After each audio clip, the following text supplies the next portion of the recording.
ರಾಜ್ಯದಲ್ಲಿ ದ್ವೇಷ ಭಾಷಣಗಳಿಗೆ ಬ್ರೇಕ್ ಹಾಕಬೇಕು ಅನ್ನುವಂತ ಉದ್ದೇಶದಿಂದ ಸರ್ಕಾರ ದ್ವೇಷ ಭಾಷಣ ತಡೆ ವಿಧೇಯಕವನ್ನು ವಿಧಾನಸಭೆಯಲ್ಲಿ ನಿನ್ನೆ ಮಂಡಿಸಿದೆ. ಇದೀಗ ವಿವಾದದ ಸ್ವರೂಪವನ್ನು ಪಡೆದುಕೊಂಡಿದೆ. ದ್ವೇಷ ಭಾಷಣ ತಡೆ ವಿಧೇಯಕ ಅಲ್ಲ ಇದು, ಸತ್ಯ ಹೇಳೋರನ್ನ ಬಾಯಿ ಮುಚ್ಚಿಸುವಂತ ಪ್ರಯತ್ನ ಇದು ಅನ್ನೋ ಆರೋಪ ಕೇಳಿ ಬರ್ತಾ ಇರೋದು. ಇವತ್ತು ಇದರ ಬಗ್ಗೆ ಚರ್ಚೆಯಾಗುವಂತ ಸಾಧ್ಯತೆ ಇದೆ. ಸೈದ್ಧಾಂತಿಕ ಭಿನ್ನಾಭಿಪ್ರಾಯ ಇದ್ದವರನ್ನೇ ಟಾರ್ಗೆಟ್ ಮಾಡಲಾಗ್ತಿದೆ ವಿಧೇಯಕದ ಹೆಸರಲ್ಲಿ. ಯಾವುದು ದ್ವೇಷ ಭಾಷಣ, ಯಾವುದು ದ್ವೇಷ ಭಾಷಣ ಅಲ್ಲ ಅನ್ನೋದು ಹೇಗೆ ಕನ್ಸಿಡರ್ ಮಾಡ್ತೀರಿ?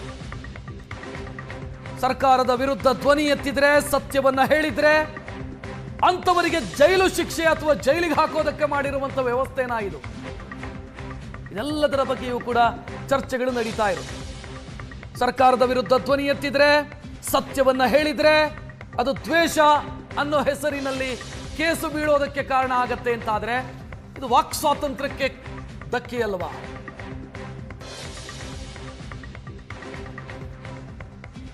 ಅನ್ನೋ ಪ್ರಶ್ನೆಗಳನ್ನ ಬಿಜೆಪಿ ನಾಯಕರು ಕೇಳ್ತಾ ಇದ್ದಾರೆ. ಮೂಲಭೂತ ಹಕ್ಕುಗಳಿಗೆ ಆಗ್ತಾ ಇರುವಂತ ಧಕ್ಕೆ ಇದು ಅನ್ನೋ ಆರೋಪವನ್ನ ಕೂಡ ಬಿಜೆಪಿ ನಾಯಕರು ಮಾಡ್ತಾ ಇದ್ದಾರೆ.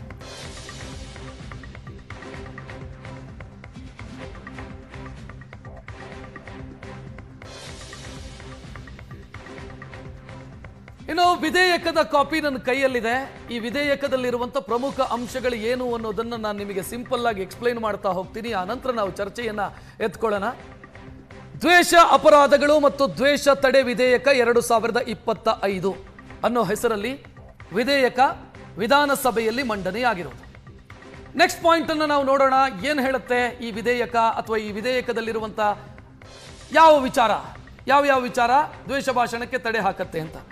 ಈ ವಿಧೇಯಕ ಹೇಳುತ್ತೆ, ಯಾವುದೇ ವ್ಯಕ್ತಿ ಆತ ಬದುಕಿರುವವನು ಅಥವಾ ಸತ್ತು ಹೋಗಿದ್ರೂ ಕೂಡ ಗುಂಪು ಸಂಸ್ಥೆಯ ವಿರುದ್ಧ ದ್ವೇಷದ ಭಾಷಣ ಅಪರಾಧ ಆಗತ್ತೆ. ದ್ವೇಷ ಏನು ಅನ್ನೋದನ್ನ ಈ ವಿಧೇಯಕದಲ್ಲಿ ಸ್ಪಷ್ಟತೆ ಇಲ್ಲ. ಅಂದ್ರೆ ದ್ವೇಷ ಭಾಷಣ ಮಾಡಿದ್ರೆ ಅಪರಾಧ ಆಗತ್ತೆ ಅಂತಿದೆ. ಇಲ್ಲಿ ವ್ಯಕ್ತಿ ಆತ ಪ್ರೆಸೆಂಟ್ ಇರುವಂತ ವ್ಯಕ್ತಿಯೂ ಇರಬಹುದು, ಗತಿಸಿ ಹೋದಂತ ವ್ಯಕ್ತಿಯೂ ಇರಬಹುದು. ನಿನ್ನೆ ತಾನೇ ನಾವು ಡಿಸ್ಕಷನ್ ಮಾಡ್ತಾ ಇದ್ವಿ. ಟಿಪ್ಪುನ ಬಗ್ಗೆ ಬಿಜೆಪಿ ನಾಯಕರು ಅಥವಾ ಹಿಂದೂ ನಾಯಕರು ಮಾತನಾಡುವಾಗ ಆತ ಮತಾಂಧ ಅಂತ ಹೇಳಿದರು. ನಾಳೆಯ ದಿನ ಟಿಪ್ಪುವನ್ನು ಮತಾಂಧ ಅಂತ ಹೇಳಿದ್ರೆ, ಔರಂಗಜೇಬನ್ನ ಮತಾಂಧ ಅಂತ ಹೇಳಿದ್ರೆ, ಇದು ದ್ವೇಷ ಭಾಷಣ ಅಂತ ಯಾರಾದರೂ ಕೇಸ್ ಹಾಕಿದ್ರೆ ಕೇಸ್ ಬೀಳುತ್ತೆ. ಯಾರು ಮತಾಂಧ ಅಂತ ಹೇಳಿದ್ರು ಅಂತವರ ವಿರುದ್ಧ ಕೇಸ್ ಬೀಳುತ್ತೆ. ನೆಕ್ಸ್ಟ್ ಪಾಯಿಂಟ್ ಅನ್ನು ನಾವು ನೋಡಬೇಕು.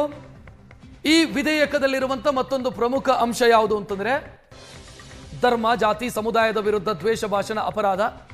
ಅದು ಈಗಲೂ ಕೂಡ BNS 196 ಅಡಿಯಲ್ಲಿ ಇದರ ವಿರುದ್ಧ ಕೇಸು ಹಾಕೋದಕ್ಕೆ ಅವಕಾಶ ಇದೆ. ಅಂದ್ರೆ ಯಾವುದಾದ್ರೂ ಜಾತಿಯನ್ನು ಉದ್ದೇಶಿಸಿ ಮಾತನಾಡಿದ್ದು ದ್ವೇಷದ ರೂಪದಲ್ಲಿದ್ರೆ ಕೇಸ್ ಹಾಕೋದಕ್ಕೆ ಅವಕಾಶ ಇದೆ. ಧರ್ಮದ ವಿರುದ್ಧ ಭಾಷಣ ಮಾಡಿದಾಗ ತಪ್ಪಿ ಮಾತನಾಡಿದರೆ ಅಥವಾ ದ್ವೇಷದ ರೀತಿಯಲ್ಲಿ ಮಾತನಾಡಿದರೆ ಕೇಸ್ ಹಾಕೋದಕ್ಕೆ BNS 196 ಅಡಿಯಲ್ಲಿ ಅವಕಾಶ ಇದೆ. ಈಗ ಇದು ಕೂಡ ಅಡಿಷನಲ್ ಆಗಿ ಆಡ್ ಆಗುತ್ತೆ, ಇದು ಕಾನೂನಾಗಿ ರೂಪಾಂತರಗೊಂಡರೆ. ನೆಕ್ಸ್ಟ್ ನಾವು ಇಲ್ಲಿ ಇನ್ನೊಂದಿಷ್ಟು ವಿಚಾರಗಳನ್ನ ಕೂಡ ಉಲ್ಲೇಖಿಸ್ತಾ ಹೋಗಿದ್ದಾರೆ. ಲಿಂಗ, ಜನ್ಮಸ್ಥಳ, ಭಾಷೆ, ಬುಡಕಟ್ಟು ವಿರುದ್ಧ ದ್ವೇಷ ಭಾಷಣ ಅಪರಾಧ ಅನ್ನೋದು.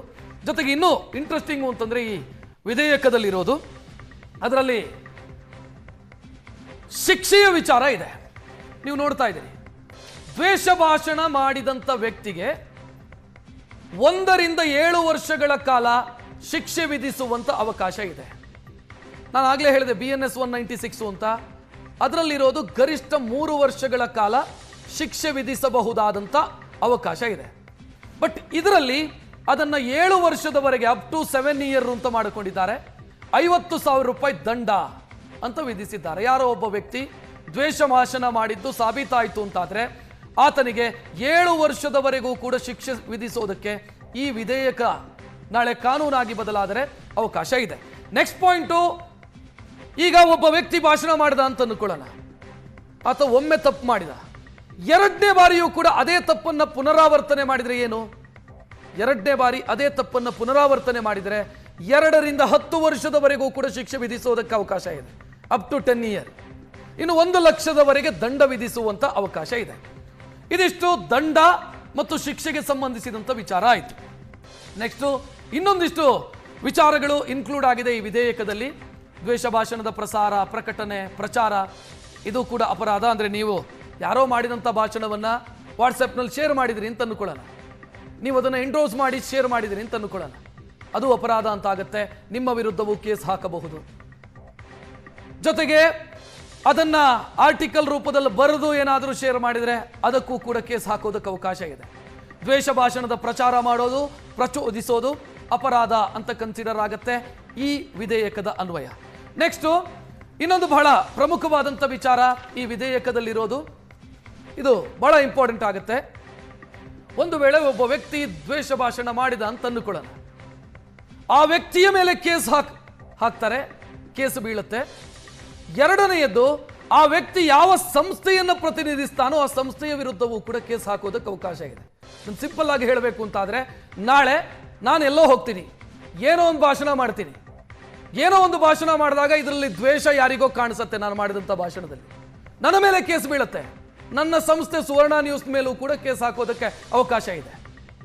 ಅಂದರೆ ನೋಂದಣಿ ಹೊಂದಿರುವಂಥ ಸಂಸ್ಥೆ, ಈಗ ನಮ್ಮ ಸಂಸ್ಥೆ ನೋಂದಣಿ ಹೊಂದಿರುವಂಥ ಸಂಸ್ಥೆ, ನೋಂದಣಿ ಹೊಂದಿಲ್ಲದ ಸಂಸ್ಥೆಯ ಜೊತೆಗೂ ಗುರುತಿಸಿಕೊಂಡಿದ್ರೆ, ನಾನು ಪರ್ಟಿಕ್ಯುಲರ್ ಆಗಿ ಹೇಳ್ತೀನಿ, ಪ್ರಭಾಕರ್ ಭಟ್ರ ವಿರುದ್ಧ ದ್ವೇಷ ಭಾಷಣ ಮಾಡಿದಂಥ ಆ ಆರೋಪಗಳು ಬಂತು, ಕೇಸ್ ಆಯಿತು.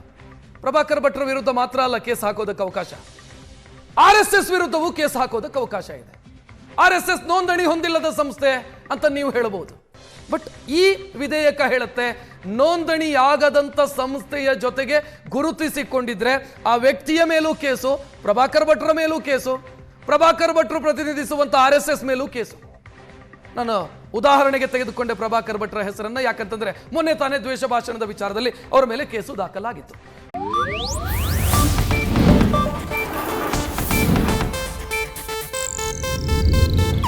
ಇದು ಏಷ್ಯಾನೆಟ್ ನ್ಯೂಸ್ ನೆಟ್ವರ್ಕ್ ಪ್ರಸ್ತುತಿ.